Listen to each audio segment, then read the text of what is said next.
Welcome guys, so welcome to a productive day in my life. അപ്പോൾ as usual I wake up at 11:30.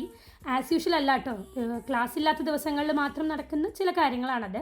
എണീറ്റ് വന്നപ്പോൾ തന്നെ എനിക്ക് വിശന്നു, പക്ഷെ ബ്രേക്ക്ഫാസ്റ്റ് കഴിക്കാൻ ഒരു മൂഡ് ഉണ്ടായില്ല, ഉച്ചയായല്ലോ.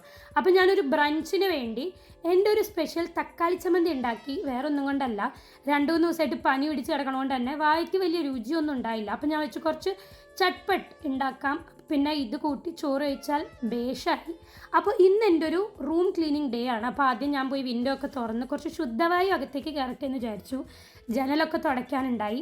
പിന്നെ ഞാൻ റൂമൊക്കെ ഒന്ന് വേഗം ക്ലീൻ ചെയ്തു. പിന്നെ ബെഡ്ഷീറ്റ് മാറ്റി വിരിച്ചു, എല്ലാം നീറ്റ് ചെയ്ത് കഴിഞ്ഞപ്പോൾ റൂം കുട്ടപ്പനായി. പിന്നെ അടുത്തത് സെൽഫ് കെയറാണ്, നമ്മൾ വിടാൻ പാടില്ലല്ലോ. ഹെയർ ക്രീമൊക്കെ തേച്ച് ഞാനൊരു 20-25 മിനിറ്റ്സ് അതങ്ങനെ തലയിൽ വെച്ച് പിന്നെ നേരെ എൻ്റെ ഗാർഡനിലേക്ക് ഇറങ്ങി. കുറേ ദിവസമായി ഗാർഡനിലേക്ക് ഇറങ്ങിയിട്ട് അതൊക്കെ ക്ലീൻ ചെയ്തു. അത് കഴിഞ്ഞപ്പോൾ ഒരു ബീട്രൂട്ട് മാസ്ക് വെച്ച് ഫേസും സെറ്റാക്കി നേരെ ഒരു കുളിവാസാക്കി. അത് കഴിഞ്ഞ് രാത്രിയിലത്തെ ഡിന്നർ ഇന്ന് എൻ്റെ വകയായിരുന്നു. ആക്ച്വലി അപ്പയും അമ്മയും വീട്ടിലില്ലാത്തതുകൊണ്ട് തന്നെ കുറച്ച് റെസ്പോൺസിബിലിറ്റി ആവാമെന്ന് വിചാരിച്ചു. അങ്ങനെ അമ്മുമ്മയ്ക്ക് രാത്രിയിലത്തെ ഡിന്നറായിട്ടുള്ള എൻ്റെ ഫേവറേറ്റ് ഡിന്നറൊക്കെ ഉണ്ടാക്കി കൊടുത്ത് അമ്പലത്തിലേക്കുള്ള കുറച്ച് പൂ കെട്ടാനുണ്ടായി, അതും ചെയ്ത് ഒരു അസൈൻമെൻറ്റും ഫിനിഷ് ചെയ്ത് കഴിഞ്ഞപ്പോൾ ഇന്നത്തെ ദിവസം തീർന്നു ഗൈസ്. Good night.